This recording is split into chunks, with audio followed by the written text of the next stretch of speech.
His name is not Ed Harris, despite what you might see in the movie. Obvious that he came to prominence and is most famous for his role in the Apollo 13 mission. However, his legacy for NASA really goes much further back than that. After the Apollo 201 fire, the Kranz dictum was born, and the Kranz dictum basically says that we have to be focused on the ball if we're going to do this thing called spaceflight. And I'm obviously abbreviating it quite a bit, and Gene can lambast me for that later. But basically those values, those core values of making sure that every detail is paid attention to and done properly is what the Kranz dictum says. And obviously those things still hold true in what we do today.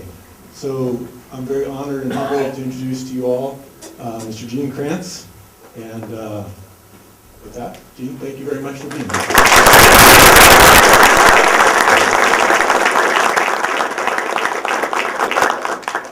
Thank you, and it's really, this was a trip down memory lane this afternoon. For those of you that don't know a bit about my background, I sort of grew up in a place called Holloman Air Force Base, and spent 2.5 years in the desert with one of the first of the B-52s that rolled off the line. We were running a variety of programs. Basically, we were adapting defensive weapon systems for the B-52. Prior to that, I'd flown high-performance airplanes. Those would be an aircraft. I started in the F-80 Shooting Star, flew the 86 and then the 100. And after a tour in Korea, joined McDonnell Aircraft as a civilian flight test engineer, and ended up at Holloman. The program out there was very interesting. We were developing the GAM-72 Quail that used the JD5 engines, so we did a lot of JD5 engine testing. We had the trapeze to swing out of the bomb bay. We did the guide vane and the fuel controller calibrations. We did a lot of the air start work for them. In addition, we did bomb bay test studies, separation studies, etc. So we had a real fine vehicle. And it was really marvelous to grow up in the business of hands-on engineering out in the desert in Holloman. In June 1960, I saw an advertisement. Our program was wrapping up at Holloman, and I saw an advertisement in Aviation Week magazine that indicated they were forming a space task group, and they were looking for qualified engineers to determine the feasibility of putting an American in space. And I thought, gee, that'd be a pretty cool job. So I set off my Form 52 government application for a job down there. About 6 weeks later, got a phone call that said, "Are you still interested?" And I said, "Sure." Then they said, "How soon can you report here?" And I said, "Give me a couple of weeks." So by the early fall, I was now at Langley Field, the home of NASA at that time, NASA Johnson Space, not what Johnson Space, that was a Space Task Group. And I formed in, I was entered into a pool of people because they were still forming up. They had about 100 people at that time. And some people were going to Recovery Division, others to down at the Cape for launch operations, some to flight operations. They had engineering under Max Faget. And after about 2 weeks in this pool of people doing nothing but studying the manuals and the Mercury, a guy comes up, taps me in the shoulder and said, "I'm Chris Kraft. You're working for me now. I want you to go down to the Cape, write a countdown, write some mission rules, and when you're through, give me a call and we'll come down and launch." That was the nature of the early space program. It was really a marvelous enterprise, the Space Task Group. It was comprised of 3 different types of people. You had the classical aeronautical engineers from the Langley Research Center. These are the people who designed and tested the fighters and bombers of World War II and the early jet age. But they were all universally young, because anyone over 35 didn't want to bet on their career in the space program. They spent the majority of time growing up in aviation. They didn't want it. So we had relatively young leaders, with the exception of Dr. Robert Gilworth. My boss directly was Chris Kraft. Now, mid-level management was probably one of the most interesting elements, because they were all Canadians or Englishmen. From the Crackerjack Avro Aero flight test team. At that time, the Avro Aero was the world's top performing airplane. Nothing could touch it. The F-101, which is coming along by McDonnell, basically was in the same ballpark from a standpoint of performance, but still the Aero had all of the time to climb, closed course records and everything else. But the Canadian government decided they couldn't build it, so they canceled the program.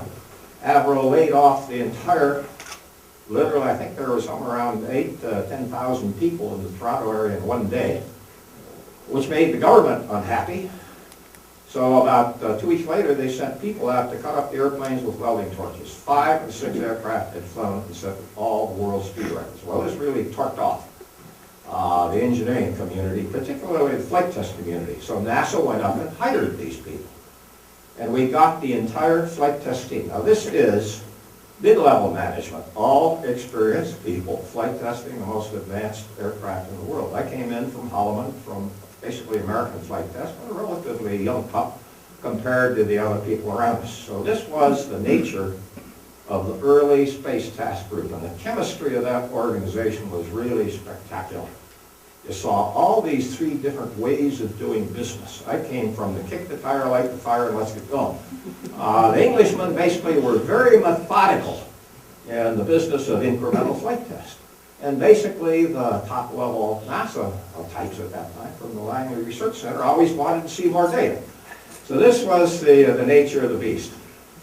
Our world was vastly different at the time that we were forming up the Space Task Group. Our nation would soon be torn during the decade of the 60s by the 3 political assassinations. The civil rights movement was just emerging within the nation.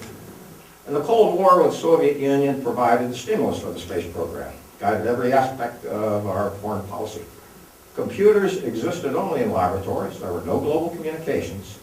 And in that decade, American students would riot on the campuses. And then in 1961, a young, brash, and articulate President John F. Kennedy issued a challenge. He said, we choose to go to the moon. We choose to go to the moon in this decade and do the other things, not because they're easy, but because they're hard. The day he issued this challenge, 1 month prior to that, we had blown up our second Atlas rocket. 9 days prior to the speech, we had launched Alan Shepard. We'd never been to orbit, and we were challenged to go to the moon with 20 minutes manned spaceflight experience.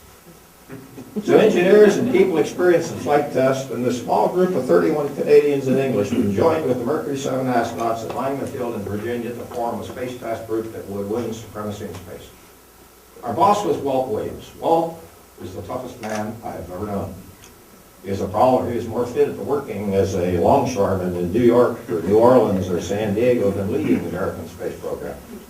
But in the business of aircraft flight test, Williams was a legend. He was the pioneer director of the MACA high-speed test station that today we call Edwards Air Force Base. And he's a project manager for the X-1 rocket ship that in 1947 took Chuck Yeager and the world into the age of supersonic flight. Williams' deputy was prophetically named Christopher Columbus Kraft. Chris developed the concept for spaceflight operations, directed the implementation of the Worldwide Tracking Network, launched each one of the Mercury missions, but most importantly, he was the mentor, the teacher, and the tutor for the first generation of young people that became known as mission controllers. Mercury Control did not have a single computer. There were 3 mainframe computers supporting all of Project Mercury. 2 of these mainframes were at Goddard Space Flight Center in Greenbelt, Maryland, 700 miles north of the Cape because IBM did not trust us to operate these new machines. These were the first solid-state computers ever produced by IBM. On the island of Bermuda, we put a reliable vacuum tube computer, by the way, with a small team of 7 controllers who always launched eastward over the island, such that if we lost communications with our crew during powered flight, the team in place would tell the astronauts what to do when the engine shut down. Global communications consisted of a 60-word per minute teletype network that dated back to the days of America's Pony Express. So after a couple weeks training in spacecraft systems and operations, and after we all became very proficient in Morse code was our backup form of communication within the ground tracking network, as well as between the team on the ground and the crew in space. Once we achieved this proficiency, we sent young men to 13 tracking stations around the world. They went into the heart of Africa, they went to Zanzibar, they went to Australia, they went to ships at sea, islands in the Pacific. These were sites that were literally at the ends of the earth, and the risk to these young people was very high. because the 60s was the end of the European colonial period. Many of these countries were in a state of civil war or revolution. My controllers in Africa were twice rescued by the Nigerian army. In Zanzibar, we'd worked under the protection of the Gordon Highlanders or the Queen's Royal Rifles, who would surround the tracking station during contact periods. Bring my controllers back to the course, and it became so violent, that site, that we shut it down after only 3 years. But these young people at these tracking sites were our eyes, our ears, and voice. As the spacecraft passed overhead, for their age, they were given incredible responsibilities. And they grew to be the leaders of Project Apollo. When I first ventured into space in Project Mercury, and each one of our launches was a chapter in the history book of spaceflight. Our mistakes were violent, they were brutal, they were visible. 2 of our first 3 Atlas rockets exploded shortly after they left the launch pad. And we launched our first Redstone rocket. In firing command, the engine ignited, lifted 4 inches off the launch stand, then the engine shut down. Escape tower fired, went up to about 4,000 feet, and then came plummeting down the viewing stand. The senators and congressmen ran for cover. Our rocket engineers were speaking in German. We didn't understand what they were saying. We literally did not know what to do. But we were fortunate in those days because our nation understood there is no achievement without risk. And there certainly weren't any guarantees in this new business that we called spaceflight. We put 6 Americans in space in our first 2 years. There were close calls in every one of those missions, especially in John Glenn's and Scotty Carpenter's. But we got every one of our crewmen back. By the time that we had finished with the Mercury program, we had learned and had proven that man could live and could perform in space, but we learned much more. We learned that leaders and leadership. Leaders have integrity. They're teachers, they're great listeners, they're team builders, and when there's trouble, leaders are up front. We also learned a lot about ourselves in those days because many of us came in from aircraft like this, and egos were much bigger than this room. It was tough at times to get people to work together. But we knew that success would only come as a team, so we became one. And we learned to check our ego at the door every day when we came to work. So we moved into the Gemini program, and Gemini was designed to develop, test, and prove the technologies that we needed in order to go to the moon. One of these technologies related to the tools and the techniques we used in designing our mission trajectories. Now, during Project Mercury, all trajectory design was done by a series of numerical approximations. So we had a group of about 100 women. They were all mathematicians. We called these women computers. Okay? And these women would travel from our headquarters at Langley Field in Virginia down to the Cape for each one of the launches. They'd get down to the Cape, punch away at the calculators they had, write the answers down, plot it, graph paper, and these women would do this endlessly day after day just to design a Mercury trajectory. Well, this approach wouldn't get us to the moon. It wouldn't even get 2 spacecrafts around the moon. So we finally did get computers, and each one of these machines was as big as a house. 5 of them filled our new first floor in the new control center we had in Houston. They even put a small 4,000-word computer on board the Gemini spacecraft. But the problem was we had no computer experience. So we went to the colleges and universities throughout our nation and brought in the young people who were working with computers in laboratories. We went to the Army Missile Command in Fort Bliss in Texas here, because the Army had been working with computers in the ground air missile program. And we took these new recruits and merged them with the Mercury veterans, and we started working in the very age of all knowledge, all technology, and all experience. Now, when we first started off in space, the Soviet Union had about a 2.5-year lead on us. But when Ed White stepped outside of his spacecraft in the Gemini 4 mission, we had now narrowed that lead down to mere months. And then, on the next 2 missions, for the first time, we set American spaceflight records. First for mission duration, and then we rendezvous 2 spacecrafts. And when we had accomplished this rendezvous, we had developed the confidence and the technologies needed to reach further into space and go to the moon. But we also continued to learn of ourselves and of our work. We learned of discipline, a focus so intense upon the objective that we would never do anything personal that would compromise achieving that objective. We also found the value of high morale because we now knew we were succeeding because of our beliefs in our mission, our team, and in ourselves.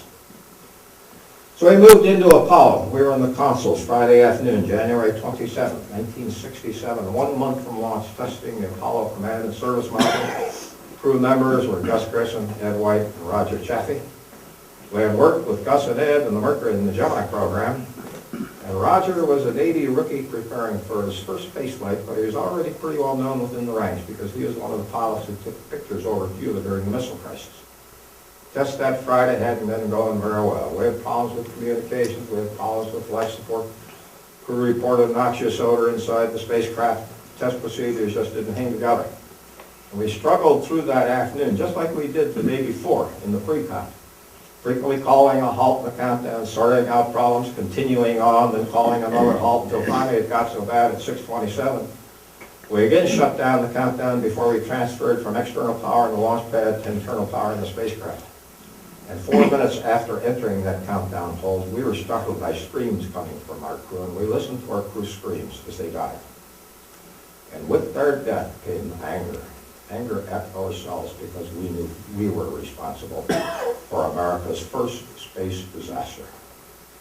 We wrote 2 more words into our vocabulary as mission controllers: tough and competent. Tough meaning we will never get shirk from our responsibilities because we are forever accountable for what we do.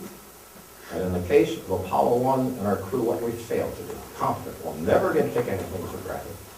We will never stop learning. From now on, the teams and mission control will be perfect.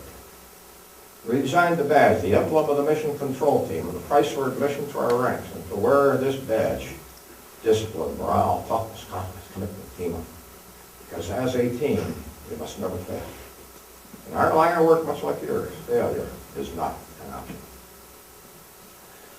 In our line of business, the boss is the flight director. He has a very simple job description. It is only 1 sentence long. It says, the flight director may take any actions necessary for crew safety and mission success. That's it. During the course of a mission, there is no higher authority. And the flight director is supported by a team of between 15 and 21 controllers.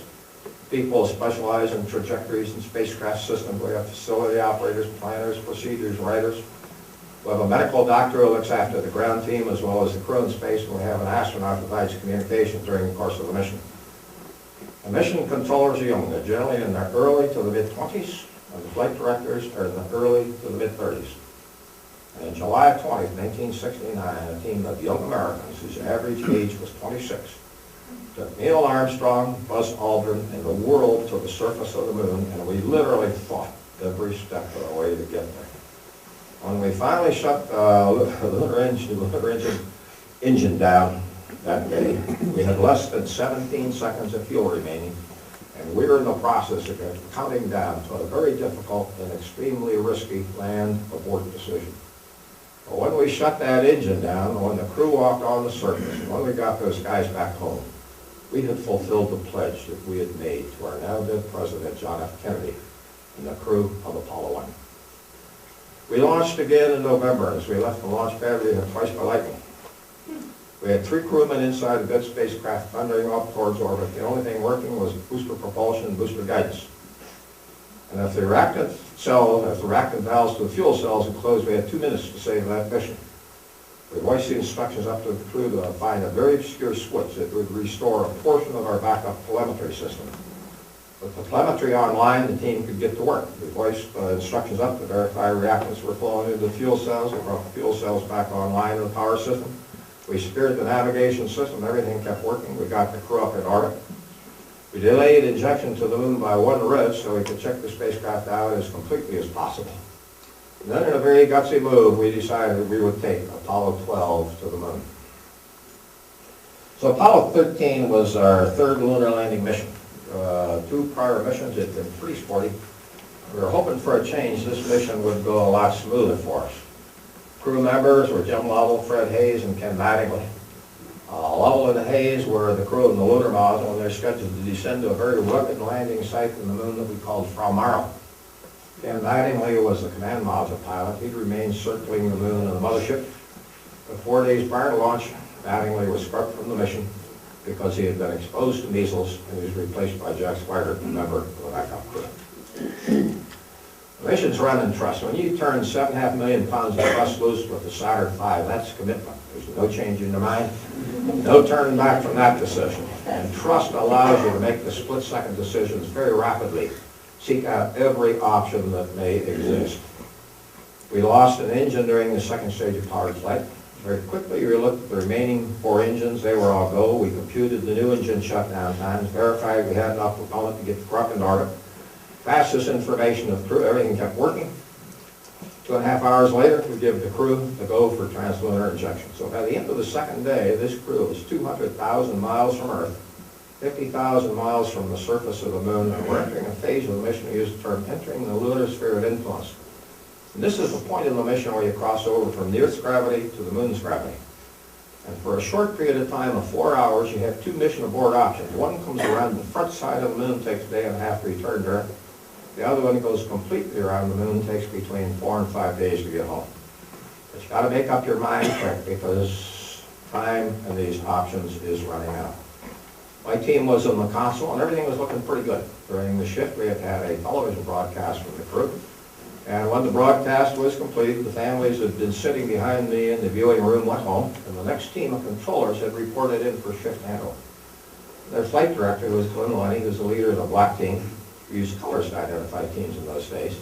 He's sitting next to me, reading the log, preparing for handover. The final thing my team had to do is to put the crew to sleep. We have a 5-page pre-sleep checklist we go through very carefully to make sure that everything on board the spacecraft is properly configured prior to the start of the sleep period. We got down to the final item. And this final item poses a question: do we require a cryostir? The fuels we use on board the spacecraft are cryogenic oxygen and hydrogen, super dense, super cold liquid vacuum insulated tanks at incredibly low temperatures. These cryogenics react with the catalyst in a fuel cell to produce electricity. As a byproduct, they produce water and also heat. So this is an energy and water resource we need to go to the moon, operate the vicinity of the moon, and return to Earth. So they're enormously important. 2 days into the mission, however, I've used some of these cryogenics, and if I could look inside the tank right now, I'd see a 2-phase condition, part liquid, part gas. And this results in a tank that has unequal pressures inside that particular vessel. So it's very difficult to regulate the inlet pressures to the fuel cells and to the life support system. So the designers put a fan inside the tank we would turn on to stir this mixture up, and they had a heater they used to raise the pressure. This is what a cryostir was all about, fans on, heater on. Jack Swigert acknowledged our request for the stir, and they looked behind him, and coming from through the tunnel from the lunar module was Fred Hayes. Then two switches. Now nothing happened for 16 seconds.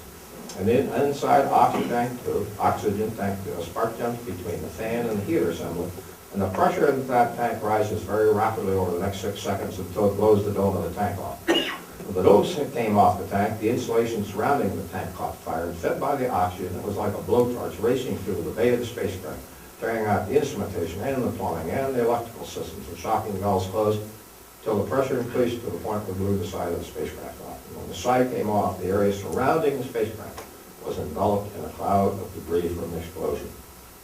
We did not know an explosion had occurred. It's 55 hours, 55 minutes, and 4 seconds from launch. My voice loops calling. Hey, flight, we've got a computer restart. Oh, the controller name says main bus on roll. Third one calls out antenna switch. And then down from the spacecraft, level call. Hey, Houston, we got a problem. So began the saga of Apollo 13.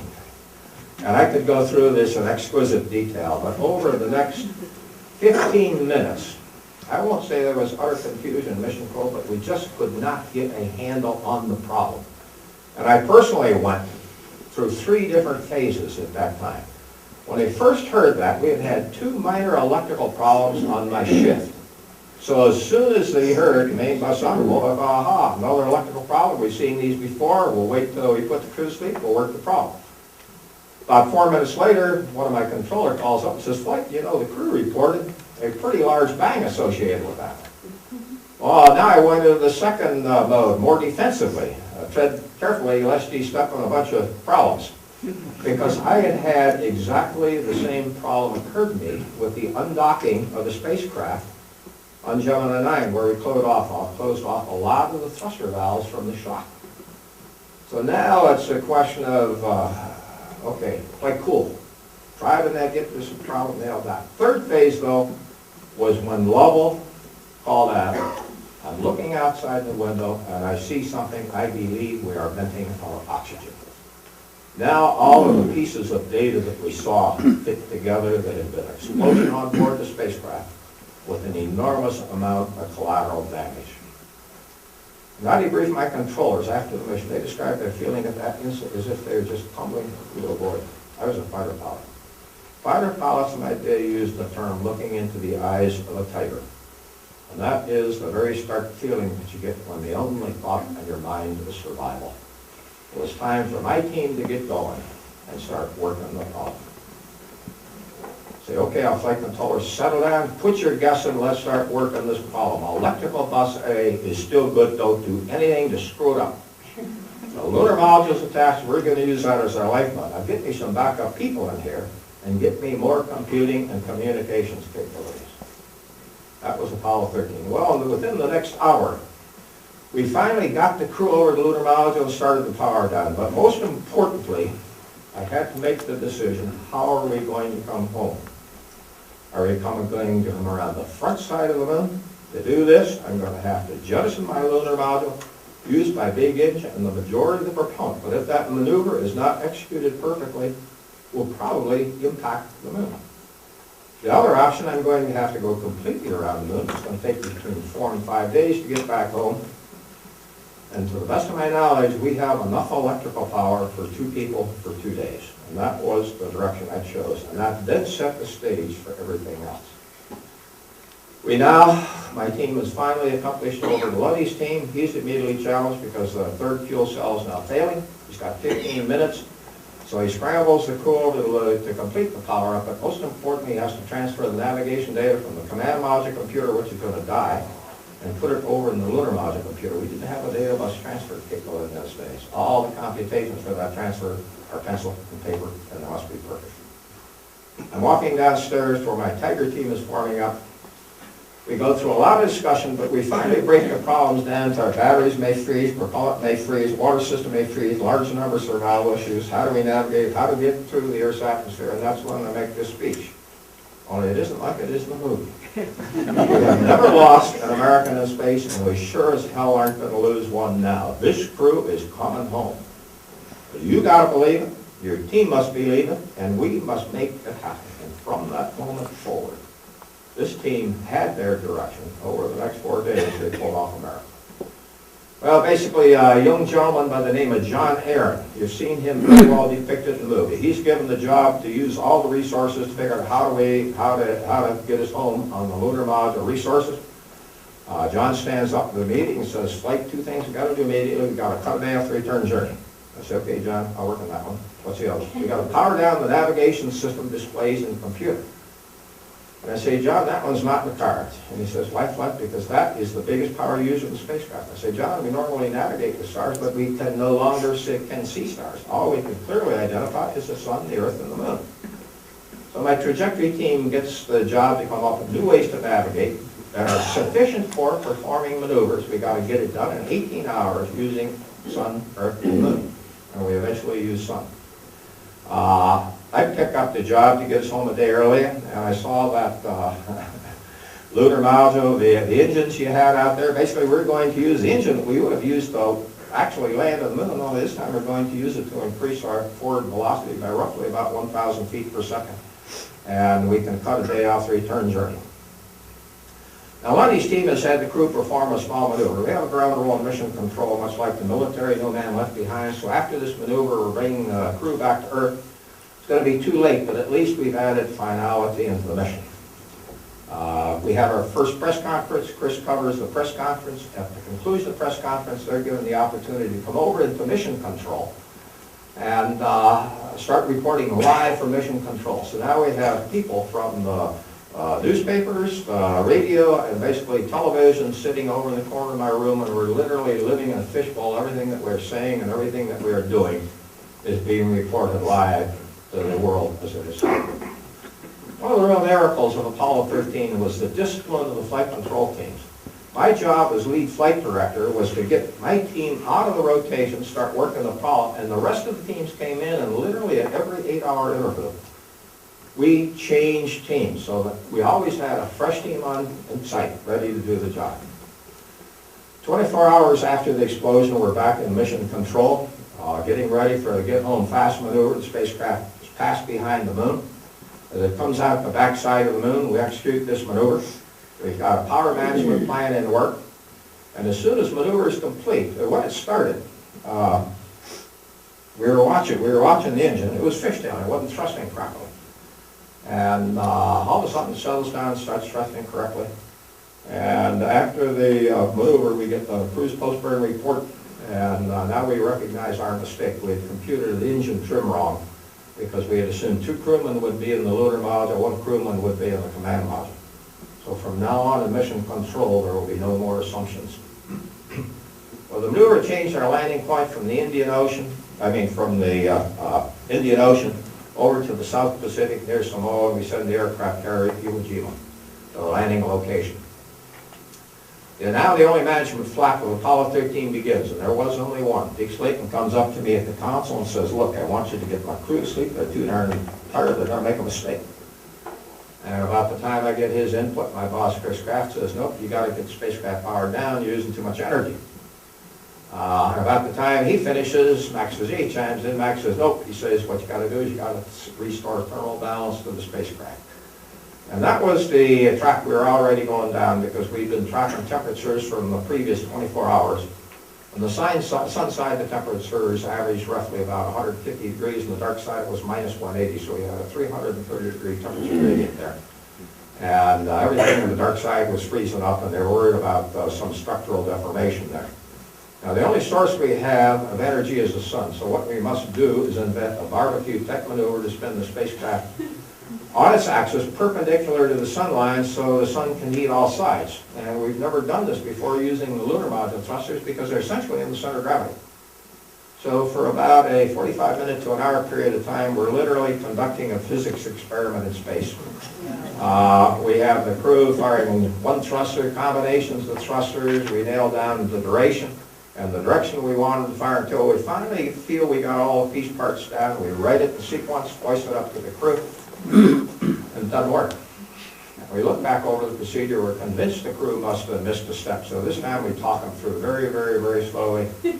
And now the spacecraft's spinning perfectly on its axis, sun heating all sides.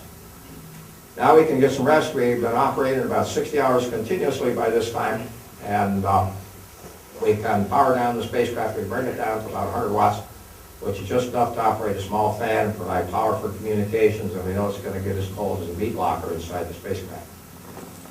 While we're doing all of this, engineering's look, and they see another problem that we hadn't yet anticipated, is the crew is going to suffer from carbon dioxide poisoning very soon.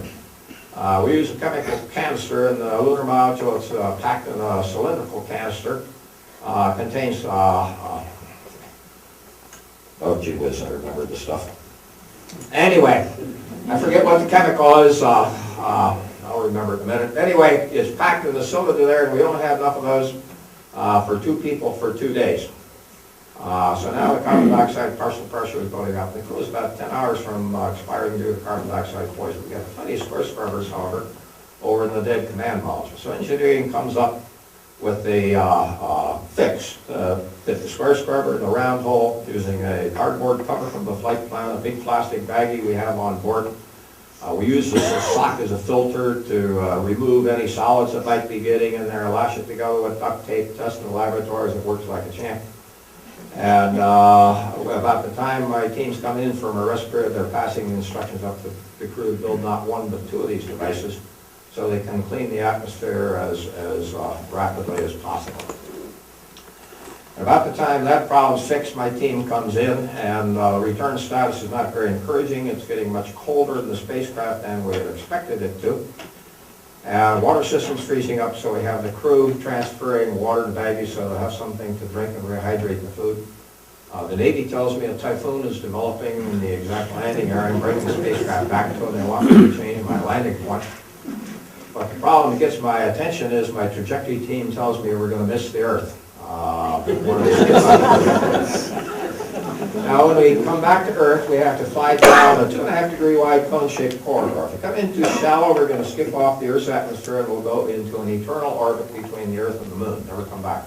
Come in too steep, we're going to burn up in about 45 to 60 seconds, just like Shuttle Columbia did a few years ago. But again, the team has figured out a way to perform a maneuver. We tell the crew to rotate the spacecraft so they can see the Earth outside the 2 triangular windows in the lunar module. And on each one of these windows is a device, we call it a COAS, but basically it's a telescope that we use during rendezvous and docking and for lunar navigation. We tell the crew to align the y-axis crosshair in that telescope on the Earth's terminator, which is the line that separates daylight from darkness as you're looking at the Earth from space. And in that orientation, the engine will be properly positioned to correct our trajectory. Then we say, Jim, once you're in this orientation, looking through your sighting device and with your primary hand controller, when the engine starts, you keep the Earth from moving up and down. And Fred Hayes, looking through your sighting device with your backup hand controller, you keep the Earth from moving from left to right. And we tell Swigert to put 14 seconds in his wristwatch, and that is the entire procedure. The crew talks it over amongst themselves for a few minutes, and we hear them call out engine start. And doggone it, to catch on this control technique pretty quick. 14 seconds later, we hear shutdown. We track them for a half hour. This technique got them right back within the proper reentry corridor. Now, the crew has nothing to do over the next 24 hours except watch Earth grow larger and larger and larger and wonder how we're going to get them back through the Earth's atmosphere. And you're familiar with the configuration we're in. We got the lemon, it's sort of like a dumbbell. We got lemon on one end and basically the service module on the other end with the command module in the middle. Command module is our reentry vessel. As we enter into the Earth's atmosphere, we have to maneuver into an orientation so we can explosively separate these 3 pieces so they'll follow different reentry trajectories. But before we do that, we have to evacuate from the lunar module, get into the command module, rapidly and efficiently power it up, initialize computer, close hatch, check orientation, then start blowing the pieces apart. This will turn into a checklist that's about 500 entries long. I walk over to the simulator at about landing minus 24 to see how it's going. They got several astronauts over there. Ken Mattingly, Gene Kranz, and Tom Stafford are the principal ones working over there. And basically, Ken Mattingly walks up and he says, Flight, I think the procedures are ready to go, but what I'd recommend as a final check in these procedures is that we give them to a crewman who has never seen them and have him go through it for a final time. I agree that's a good final cross-check of the procedures, so we reset the deadline back to landing minus 18.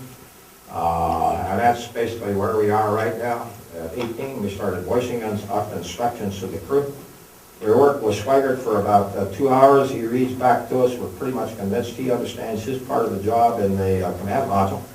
Then we start working with Fred Hayes, and unknown to us on the ground, Fred's getting pretty sick.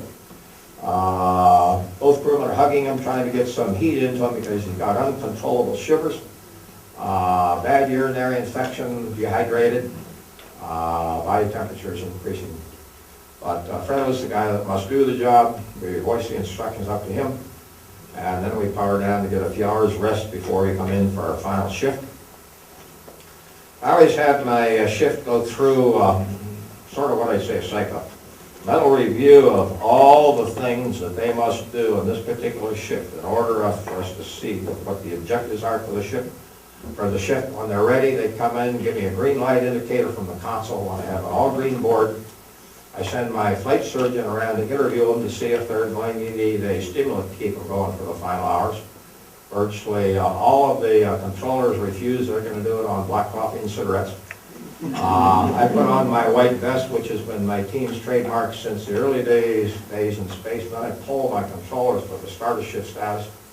And they report in, they're sharp, they're crisp, they're on top of the job. And I said, down prior to these kids, I could croak, and then I get concerned now it's the adrenaline, we're peaking too soon. I don't even have that luxury. My trajectory controller, Jerry Bostic's walking up from the front of the room. And I know he doesn't have any good news for you. He leans over the console and says, Flight, I didn't want to tell you this in the loop, but we got to perform an emergency maneuver. We're going to miss the Earth. So now we have to use our very precious electrical power. We voice the instructions up to the crew to power up the land guidance computer.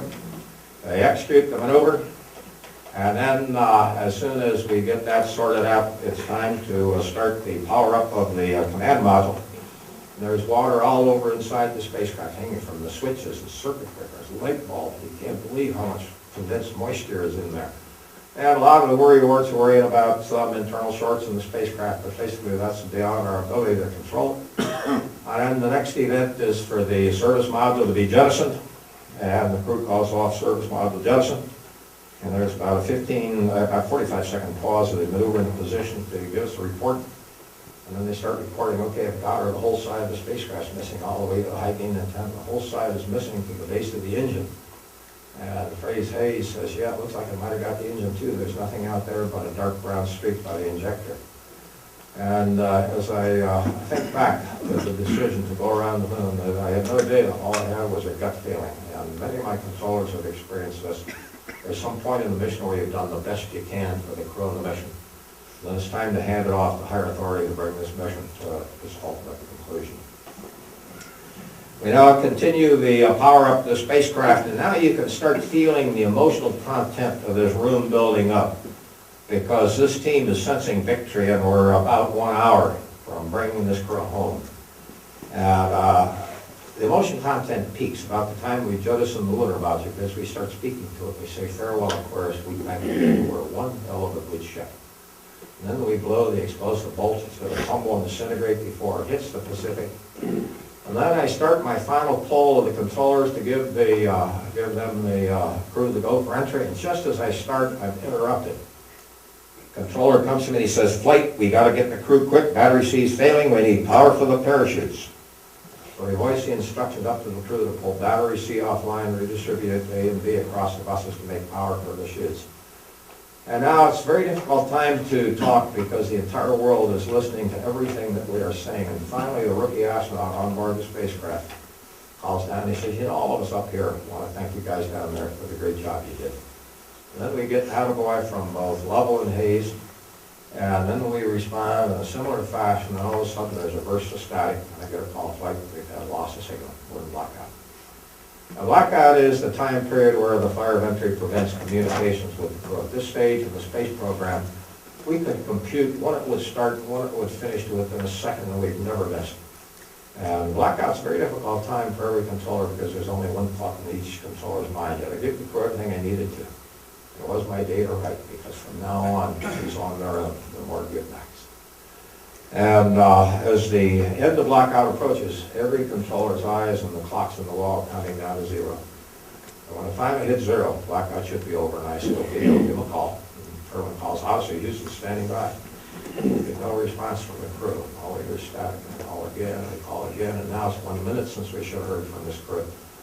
And for the first time, doubt is moving into this room, and we keep calling, and 1 minute and 27 seconds after we should have heard, Gray Hope downrange aircraft calls out arrive aboard as acquisition signal. Then the aircraft carrier reports a radar contact, then a sonic boom.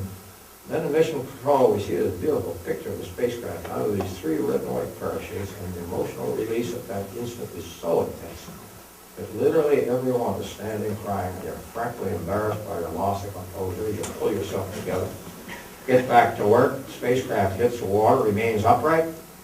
Iwo Jima circles, deploys more helicopters. Parajumpers going to bring the crew out. And this crew has been living in the meat locker. Temperatures range from 35 to 37 for the best part of four days. Extremely humid. And basically all they had was a light cotton cover, all they had inside the spacecraft. But these guys are now in the warm air of the South Pacific. And they're home, and they're alive.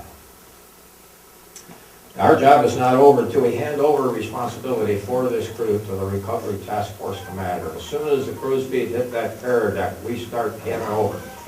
And once it is complete, and only when it's complete, do we begin our celebration.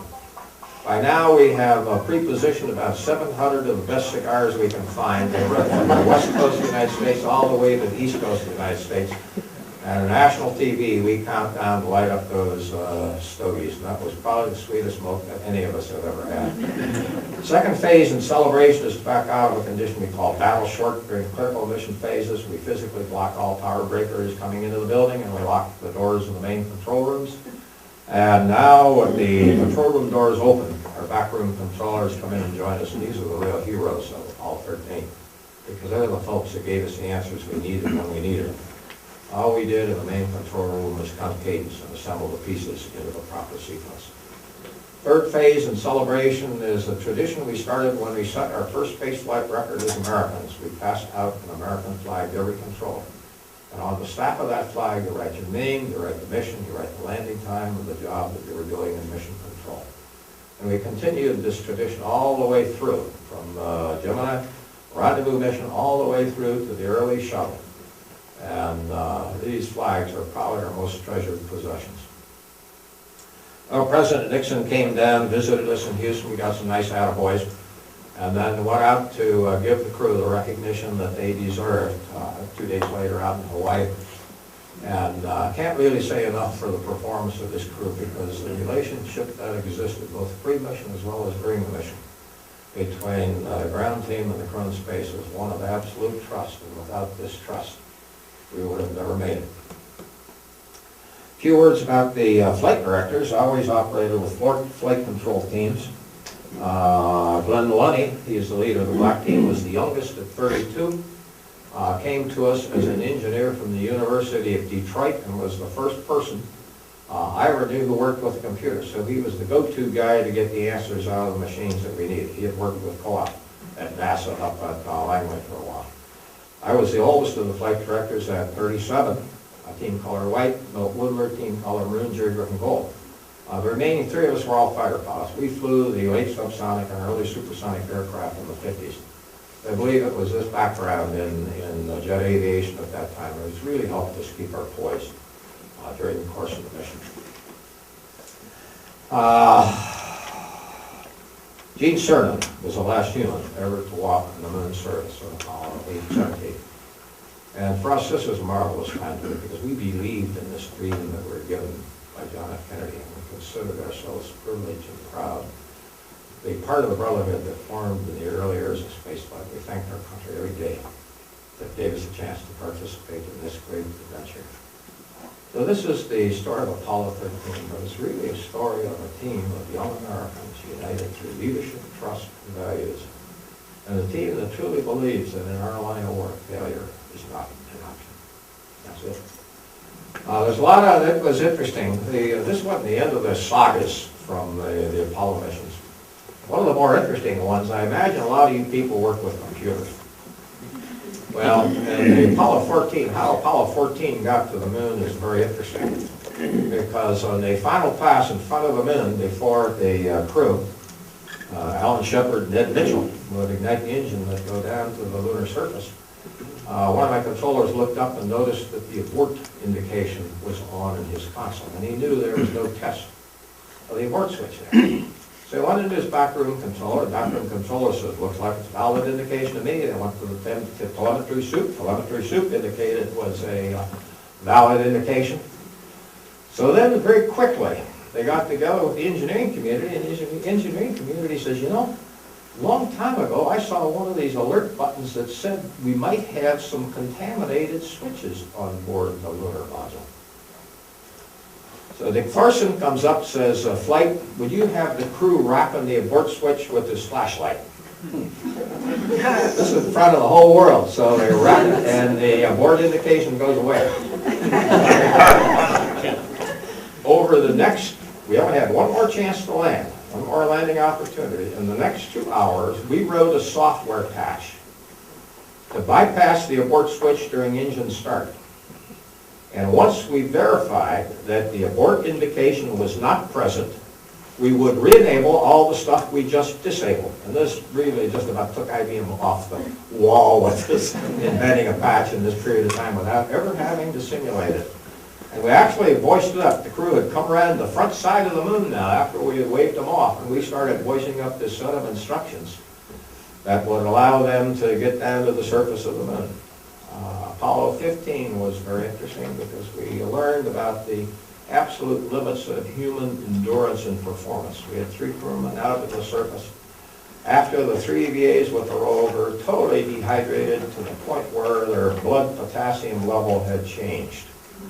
Okay, this ended up in some very exciting times in mission control. Apollo 16, we had problems with this is Ken Mattingly finally got a chance to fly. He's going to be in the command module. He finally got a chance to develop workaround procedure for the surface propulsion engine so we had a backup capability to go into the moon. But basically, this was our job in mission control. We never really looked at it as anything that was, you know, exceptional. This was the job that we were trained and paid to do. And it was funny, when the Apollo 13 movie came out, we were sort of surprised that they were making a big deal out of this. But it turned out to be pretty neat. They made a great movie out of it. Okay, any questions? We got maybe 10 minutes there. Boy, I can't say this. Okay, I'll tell you the story about the vests. The vests were true. When I was flying, my wife would always make me some fancy scarves. And my other pilots I flew with really thought this was pretty cool. So pretty soon she started making scarves for the other pilots that I was flying with. And when it came time for me to fly, my first mission as flight director. My team color was white. The first 3 flight directors, Chris Kraft got red, John Hodge, Englishman, blue, and then I got white. My wife says, you know, you need some kind of an identifier for your team. Basically, you got to find some way to get the unity you're going to need as a team to get the job done. So she suggested making a vest. I didn't think too much of it, but she made it, and so I decided I better wear it. And basically, she would make a brand new one, always white, different fabric, different pattern for each flight until I got to the Gemini 9 mission. Gemini 9 was a basket case. We were using Gene as a target vehicle. The first one blew up shortly after liftoff. The second one, we invented this thing called the Gene target docking adapter to use as a target. And that was the famous mission that's got the alligator jaws open, can't get it out. Couldn't do the docking thing right on the line, but we did all kinds of neat rendezvous and all that kind of stuff. And I came home when the mission was just about over and said, Marty, would you make me a celebration vest? And I said, I don't have any material. Well, I went and got a few hours rest, came back down the next morning, I had a beautiful gold and silver brocade on white silk. And basically, when I come back from Korea, I brought her back one of these beautiful robes, and she cut the bottom part about this thing off and made the vest. Well, we ended up with about 40-some vests by the time that I was finished flying. And we got 6 kids, 5 girls, so a lot of them went to Girl Scout raffles, and they raised maybe $50 total. And then before the movie came out, I needed to clean some out, so I got rid of some more to the rag bag down at the thrift shop. Well, all of a sudden the movie comes out, and Hollywood's interested in this vest thing. And before I can send the vest out to them via parcel post, I got to have it appraised. So the appraiser gives it $15,000. And then realize all the stuff that went away. My wife Marta has a beautiful one. The gold and silver brocade one is up in the Smithsonian right now. Excuse me, that was the George Bush Library. The white one, the Apollo 13 one's up in the Smithsonian. They did a nice piece on her. So she's really a neat lady who, after 55 years of marriage, still is willing to put up with my idiosyncrasies. I think that's it. Any other questions? Thank you very much.